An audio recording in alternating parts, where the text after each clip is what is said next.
নমস্কার, কেমন আছো সবাই? আশা করছি সবাই খুব ভালো আছো, আর আমরাও ভালো আছি। আমি দেবারতী। আমার আরও একটি নতুন ব্লগে তোমাদের সকলকে জানাই অনেক অনেক স্বাগত। আর তার সাথে আমার ইউটিউব পরিবারের প্রত্যেককে জানাই হ্যাপি নিউ ইয়ার।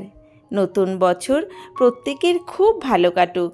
সবাইকে জানাই অনেক অনেক শুভেচ্ছা আর ভালোবাসা, আর বড়দের জানাই আমার প্রণাম। এই ভিডিওটা কিন্তু শনিবারের, মানে গত পরশু দিনকের। তো তখনও আমি আগরপাড়াতেই ছিলাম বাবার বাড়িতে।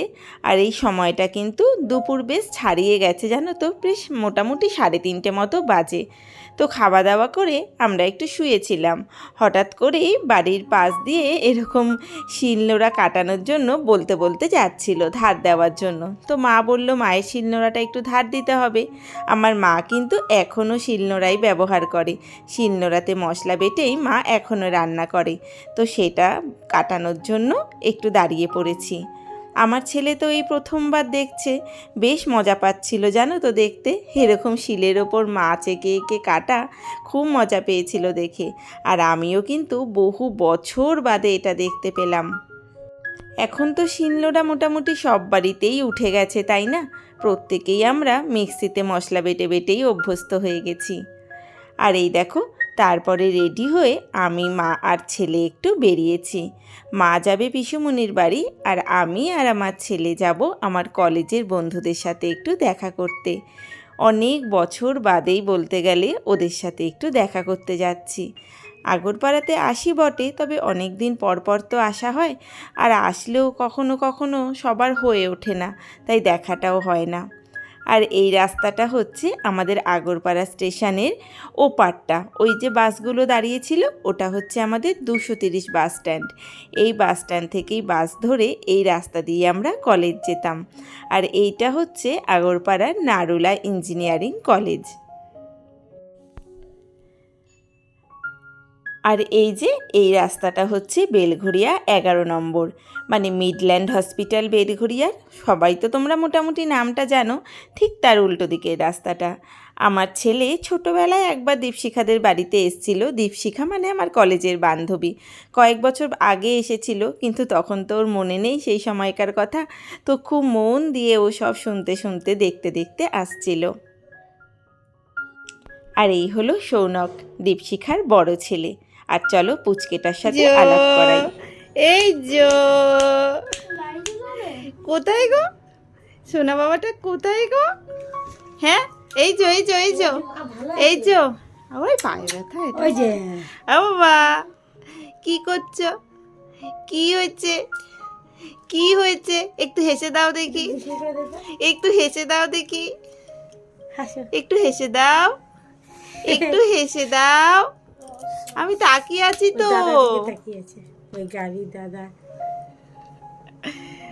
এই যে এই যে আমার দিকে, হ্যাঁ আমার দিকে, ওই যে ওইদিকে ডাকছে তো। ও বাবা, ডাকছে তোমার দিকে, আমার দিকে, আমার দিকে।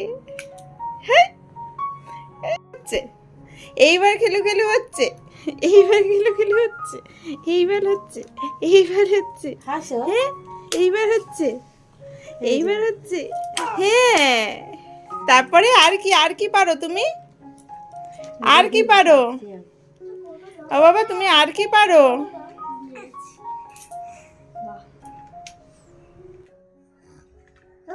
হুম হুম হুম। তারপরে কি বলো? আর এই যে পুচকেটাকে দেখলে, এটা দীপশিখার ছোট ছেলে, মাত্র 6 মাস। ওর নাম হচ্ছে সাত্বিক। আর এই যে এই ছেলেটা, এটা হচ্ছে সুপ্রতিম, আমার আরেক বন্ধু সুমনার ছেলে। তিনজনেরই কিন্তু কোইন্সিডেন্টলি নামটা স দিয়েই। 3জন না, সরি 4জনেরই, সাত্বিক, সৌম্যদীপ, সুপ্রতিম, সৌনক। আর এই হলো সুমনা। আর এই চশমা পরা হলো দীপশিখা। নাইটি পরে ছিল বলে খুব লজ্জা পাচ্ছিল। জানো তো, কলেজে সুমনা আর দীপশিখার মাঝখানে বসতাম আমি। খুব ভালো বন্ধুত্ব ছিল আমাদের। ছিল বলাটা ভুল, এখনও আছে। তারপরে এই যে একটু কফি খেলাম, আর ছেলেগুলো কিন্তু নিজেদের মধ্যে খুব মজা করছিল, খুব আনন্দ করছিল ওরা। আর সৌনক আমার ছেলেকে এইটা চালানো শেখাচ্ছিল। আর আমরা আরেকজনের বাড়ি যাব, সে হলো আমাদের আরেক বান্ধবী সাথী। সাথীর সাথেও বহু বছর দেখা হয় না, তো এখান থেকে তারপর ওর বাড়ির জন্য আমরা বেরোলাম। আর রাস্তায় এই যে তিনজনে মিলে একটু এটা সেটা কেনাকাটি করে তারপর দাঁড়িয়ে পড়েছিল ফটো তুলতে। আর এই দেখো, এইটা হচ্ছে জেনিথ সুপার স্পেশালিটি হসপিটাল। এইখানেই আমার শোনা হয়েছিল। তো এই হসপিটালটা জানো তো দেখার ওর খুব ইচ্ছে ছিল। আসার সময় আমি ওকে গল্প বলছিলাম যে জানো তো বাবা, যে রাস্তাটা দিয়ে আমরা যাব সেখানে জেনিথ হসপিটালটা আছে যেখানে তুমি হয়েছিলে। তো ওর খুব এটা দেখার ইচ্ছে ছিল, যেতে যেতে পথে ওকে দেখানোও হয়ে গেল। আর এই যে সোজা আমরা যাচ্ছি এবার রথতলার দিকে। এখান থেকে অটো ধরে তারপর আমরা যাব সাথীর বাড়ি। রাস্তাটাতে এসে এত ভালো লাগছিল, বহু বছর পর যেন চেনা রাস্তায় আসলে মনটা যেরকম আনন্দে ভরে যায় ঠিক সেই রকম। আর দেখো, এই যে সুন্দর করে রাস্তাঘাটগুলো সাজানো হয়েছে, এগুলো কিন্তু আমরা যখন কলেজে পড়তাম সেই সময় ছিল না, তারপরে এই সাজানোগুলো করা হয়েছে। রাস্তায় অটোটা একটু জ্যামে দাঁড়িয়েছিল, তারপর আবারও সোজা এগিয়ে চললাম। আমার ছেলের যেহেতু এই রাস্তায় বলতে গেলে প্রথমবারই আসা, তো খুব মন দিয়ে ও রাস্তাঘাট দেখতে দেখতে যাচ্ছিল। আর এই যে সোজা রাস্তাটা, এদিকে সোজা ঢুকে গেলেই আমাদের কলেজ। কলেজের রাস্তা, চেনা বন্ধু মানে পুরনো বন্ধু সবাইকে পেয়ে না মনটা একদম আমাদের আবেগে ভেসে গিয়েছিল। আর তারপরেই যে চলে এসেছি সাথীদের বাড়িতে। সাথীদের বাড়িতে আসার পর কাকু কাকিমা এত আনন্দ করে ছেলেদের পছন্দের মোগলাই নিয়ে এসেছিল। আর এখানে এসে আমরা এত আনন্দে মেতে উঠেছিলাম যে ভিডিও আর করা হয়নি।